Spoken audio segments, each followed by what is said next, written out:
আসসালামু আলাইকুম রহমতুল্লাহি ওয়া বারাকাতু। সবাই কেমন আছেন আমার প্রিয় ভাই ও বোনেরা? আলহামদুলিল্লাহ আমি ভালো আছি। অনেকদিন পর একটা ভিডিও নিয়ে আসলাম আপনাদের মাঝে। তো আপনারা দেখবেন আমার পুরো ভিডিওটা ফুল ওয়াচ করে দিবেন। আশা করি সবাই ভালো আছেন আলহামদুলিল্লাহ। তো আজকে নিয়ে এসেছি আমি এই যে টমেটো আর ডিম। টমেটো আর ডিম দিয়ে যে রেসিপিটা আমি তৈরি করব, এই রেসিপিটা আপনারা গরম ভাত, রুটি, পরোটার সঙ্গে খুব সুন্দর করে খেতে পারবেন। খুবই টেস্টি হয় এবং সুস্বাদু হয়। তো আমি টমেটোটা ভালো করে ধুয়ে পরিষ্কার করে নিয়েছি। নেওয়ার পর এই যে মুখটা ফেলে দিয়ে 2 টুকরো করেছি। ডিমটা ভালো করে পরিষ্কার করে ধুয়ে নিয়েছি। এখন ডিমগুলোকে আমি সরিয়ে নিচ্ছি।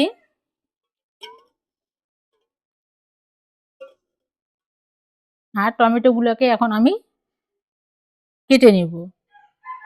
তো তার মাঝে, মাঝে একটু কথা বলে নেই। যেহেতু আমার মইটা হওয়ার পর আপনাদের সঙ্গে কারো সঙ্গে কোনো কথা হয়নি। তো কাটতে, কাটতে আপনাদের সঙ্গে একটু কথা বলে নেই। আমার ইউটিউব জগতে আসার ১ম কারণ হচ্ছে আমার ছোট ভাইয়ের ওয়াইফ।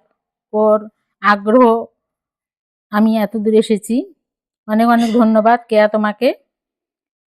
তো তারপরে আমি যখন এলবি শুরু করি বা লাইভ শুরু করি সেটা আমি জানতাম না।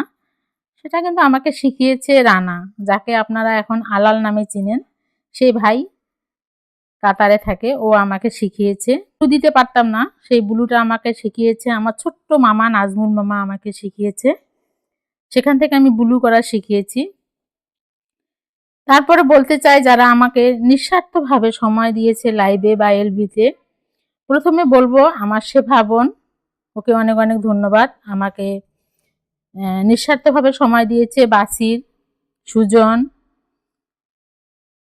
তারপর ছাব্বির, তারপর হচ্ছে আমার হারুন ভাই আমাকে নিঃস্বার্থভাবে লাইভে সময় দিয়েছে ঘন্টার পর ঘন্টা। আমাকে তাদের কোনো স্বার্থ ছিল না, এখানে নিঃস্বার্থভাবে সময় দিয়ে আমাকে এগিয়ে নিয়ে আসার সাহায্য করেছে। তাদেরকে সবাইকে জানাচ্ছি অনেক অনেক ধন্যবাদ। আমার অন্তরের অন্তরস্থল থেকে তাদের জন্য শ্রদ্ধা এবং ভালোবাসা থাকলো তাদের উপর।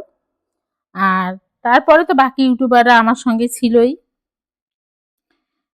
যেমন আপনাদের বলতেছি শম্পা, সুমি, ফারজানা, হ্যাঁ, অনন্যা, রিপা, তারপরে হচ্ছে সুস্মিতা, সোনিয়া, রুনা লায়লা, হ্যাঁ, তারপরে হচ্ছে আরো অনেক অনেক অনেক ইউটিউবার আমাকে হেল্প করেছে। সবার হেল্পে, সবার সাহায্যে সবাই আমাকে হেল্প করেছে। তারপরে হচ্ছে সীমা, তারপরে হচ্ছে আপনার শম্পা তো বললাম। আরেকজন ফারজানা ছিলেন, উনিও আমাকে অনেক সময় দিয়েছেন, অনেক কিছু করেছেন। তো আজকে এই যে এই পর্যন্ত আসতে পেরেছি, সবার আগ্রহ, সবার ভালোবাসা পেয়ে আমি এতদূর পর্যন্ত এসেছি। সবাই আমার জন্য আরো দোয়া করবেন, আমার ভিডিওগুলো বেশি বেশি করে দেখার চেষ্টা করবেন এবং ফুল ওয়াচ করার চেষ্টা করবেন। আমি যে এই বয়সে এসে আপনাদের সাহায্য নিয়ে, আপনাদের ভালোবাসা নিয়ে আমি এতদূর এগিয়ে আসতে পেরেছি, সব আল্লাহ তাআলার ইচ্ছা তো অবশ্যই আছে। আল্লাহ তাআলা ছাড়া তো কোনো কিছু করা সম্ভব না। তারপরে উপলক্ষ হচ্ছে মানুষ। এই মানুষ উপলক্ষ দিয়েই কিন্তু আমি এতদূর আসতে পেরেছি। তো কি বলবো, আজকে যে ভিডিওটা আমি তৈরি করতেছি এই ভিডিওটা আপনারা ফুল ওয়াচ করে দিবেন, এটাই বলবো। আর যদি কেউ নতুন হয়ে থাকেন তাহলে অবশ্যই আমার পাশে থাকবেন, বেল বাটনটি চাপ দিয়ে রাখবেন পরবর্তী ভিডিও পাওয়ার জন্য। আমি আবারও জানাবো ধন্যবাদ শেফাকে, হারুন ভাইকে, বাছিরকে, সুজনকে এবং আরেকজন ছিলেন আমার সঙ্গে পলি আপু। পলি আপুকে অনেক অনেক ধন্যবাদ, মৌ আপুকে অনেক অনেক ধন্যবাদ। সবাই আমাকে অনেক অনেক অনেক অনেক অনেক হেল্প করেছে। মুক্তা হেল্প করেছে, লিপি আপু হেল্প করেছে, অনু হেল্প করেছে, তারপর হচ্ছে শাহিদা, ও আমার ভিডিও বরাবর দেখে, ওরও ভিডিও আমি দেখি, ও আমার লাইভে আসে, আমিও যাইতাম।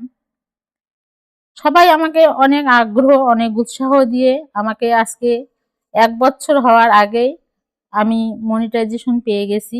আলহামদুলিল্লাহ, সবাই বলবেন আলহামদুলিল্লাহ। তো আমি যেন আরো এগিয়ে যেতে পারি, সাফল্যের দ্বারগড়ায় পৌঁছাতে পারি, এই বয়সে যেন আমি কিছু করতে পারি, সেটার জন্য সবার কাছে আমি দোয়া চাচ্ছি। আমার ঘরে একজন হাজবেন্ড অসুস্থ থাকা অবস্থায় আমি এই যে ভিডিও করা, তারপর সবার সঙ্গে একটু গল্প করা, এই যে লাইভ করা, সবকিছুই আমি করতেছি। সেটা সবকিছু আল্লাহ তাআলা আমাকে শক্তি দিয়েছেন, সাহস দিয়েছেন, আর আপনাদের সবার ভালোবাসা। আমি কাউকে ভুলতে পারবো না। সবাইকে আমার মনের অন্তর থেকে, অন্তরস্থল থেকে অনেক অনেক ভালোবাসা থাকলো। যারা নিঃস্বার্থভাবে আমাকে সময় দিয়েছে তাদের প্রতি আমার শ্রদ্ধা, সম্মান এবং ভালোবাসা যথেষ্ট থাকলো আমার পক্ষ থেকে। আমি তো নামগুলো আগেই বললাম, কারা কারা আমাকে নিঃস্বার্থভাবে সময় দিয়েছে। তো এই তো বলতে বলতে, আপনাদের সঙ্গে কথা বলতে বলতে এই যে আমার টমেটোগুলো কুচি করে কাটা হয়ে গেছে। তো আজকে হয়তো ভিডিওটা একটু বড় হতে পারে, যেহেতু আমি কোনো সেলিব্রেশন করিনি আমার 1K হওয়ার জন্য এবং আমার মনিটাইজেশন হওয়ার জন্য। তো আজকে একটু করতেছি, প্লিজ আপনারা কেউ কিছু মনে করবেন না, আমার পুরো ভিডিওটা দেখার অনুরোধ রইল। এখন টমেটোটা আমি সরিয়ে রেখে এখানে আমি ডিম 3টা ফেটিয়ে নিব। সবাইকে অনুরোধ করব আমার সঙ্গে থাকার জন্য, আমাকে হেল্প করার জন্য। এতদিন থেকে যারা সবাই আমাকে হেল্প করে এসেছেন, আমি চাই আমার বাকি দিনগুলো যতদিন আমি আছি, সুস্থ আছি, আল্লাহ তাআলা আমাকে যতদিন সুস্থ রাখবেন ততদিন সবাই আমার পাশে থাকবেন। ইনশাআল্লাহ আমিও সবার পাশে থাকার চেষ্টা করব। এই তো বলতে বলতে আপনাদের সঙ্গে কথা বলতে বলতে টমেটো কাটা আমার হয়ে গেল। এখন আমি এই যে ডিম 3টে ফেটিয়ে নিলাম, এখন চলে যাব রান্নায়। তো এই রান্নাটা এতই সুস্বাদু হয়, এতই মজাদার হয় যে আপনারা যদি এই রান্নাটা পুরোটা না দেখেন তাহলে বুঝতে পারবেন না যে এই রান্নাটা কিভাবে করতে হয় এবং কিভাবে রুটি, পরোটা, ভাতের সঙ্গে খেতে খুব সুস্বাদু লাগে। খুবই মজাদার একটা রেসিপি। তো এখন চলে যাই চুলায়, চলেন। চুলায় একটা দেখেন প্যান বসিয়ে দিয়েছি, দিয়ে পরিমাণ মতন তেল দিয়েছি। তেলটা গরম হয়ে গেছে, এখন আমি দিয়ে দিচ্ছি 2টা দারচিনির টুকরো। এই দারচিনির টুকরো 2টো দিয়ে একটু গরম করে নিতে হবে, সুন্দর একটা ঘ্রাণ স্মেল চলে আসবে। তারপর আমি দিয়ে দিচ্ছি এখানে পেঁয়াজ কুচি, 2টো বড় সাইজের পেঁয়াজ কুচি দিয়ে দিলাম।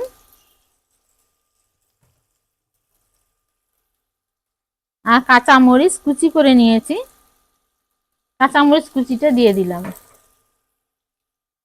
দিয়ে একটু ব্রাউন কালার করে ভেজে নিব। পেঁয়াজটা দেখেন এভাবে ভেজে নিয়েছি, বেশি ভাজা যাবে না তাহলে তিতা লাগবে। আমি কিন্তু চুলাটা বন্ধ করে দিয়েছি, এটা নতুন রাঁধুনির জন্য বলতেছি, কারণ মশলা দেওয়ার সময় কিন্তু মশলাটা পুড়ে যাবে।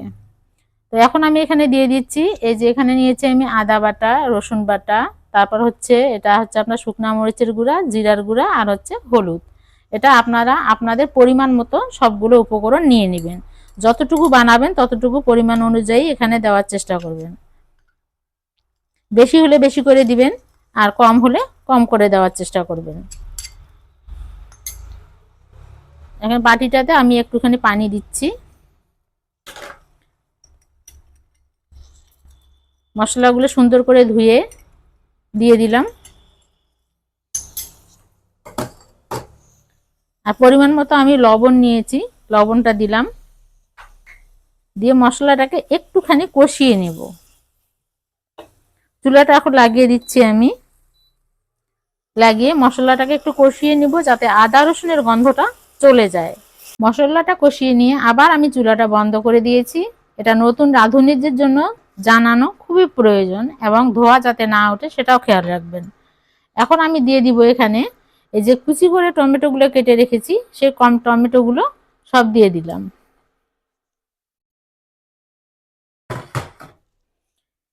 এখন টমেটোগুলো দিয়ে একটু নেড়ে চেড়ে নিয়ে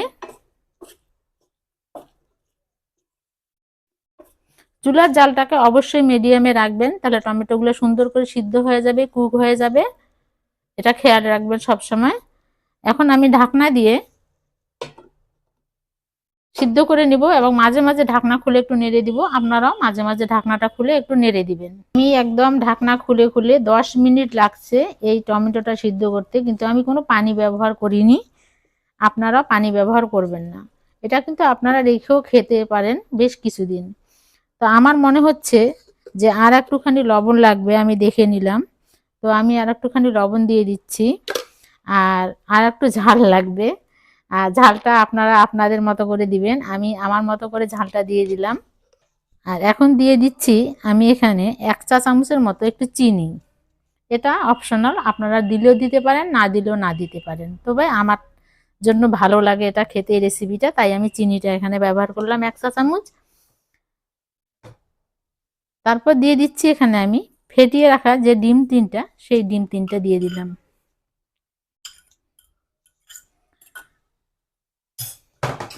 এখন এই ডিম আর টমেটো আবারও আমাকে সুন্দর করে রান্না করে নিতে হবে। আমি চুলাটা বন্ধ করে রেখেছিলাম, এখন চুলাটা লাগিয়ে দিলাম। ধোঁয়া উঠবে, ভালো করে বুঝতে পারবেন না, এজন্য। এখন এই ডিম আর টমেটোটাকে আবার সুন্দর করে এটাকে নেড়ে চেড়ে রান্না করে নিতে হবে বেশ কিছুক্ষণ ধরে। ডিম আর টমেটো দেখেন সুন্দরভাবে মিক্সড হয়ে গেছে। এখন আমি এখানে ব্যবহার করতেছি ধনিয়া পাতা। এই ধনিয়া পাতাটা অবশ্যই দেওয়ার চেষ্টা করবেন, যেহেতু শীতের মৌসুম, এ সময় একটু ধনিয়া পাতাটা দিলে একটু ভালোই লাগে খেতে। আর এখন আমি দিয়ে দিচ্ছি এখানে 1 চা চামচ ঘি। এই ঘিটা দিলে খাওয়ার স্বাদটা আরো ভালো হবে। এখন ঘিটা দিয়ে আর এই আপনার ধনিয়া পাতাটা সবগুলো সুন্দর করে সব উপকরণগুলো আবার ভালো করে মিশিয়ে নিতে হবে। তাহলে তৈরি হয়ে যাবে আমার এই সুস্বাদু রান্নাটা। আপনাদের যাদের যাদের ভালো লাগে আমার এই রান্নাটা অবশ্যই ট্রাই করতে পারেন। আর কমেন্ট বক্সে অবশ্যই সুন্দর করে একটা কমেন্ট করবেন আমার প্রিয় ভাই ও বোনেরা।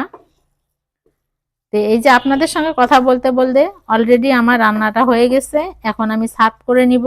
আমি সার্ভ করে নিয়েছি, কেমন লাগলো আপনাদের অবশ্যই কমেন্ট করে জানাবেন। আজকের মতো আল্লাহ হাফেজ, আসসালামু আলাইকুম।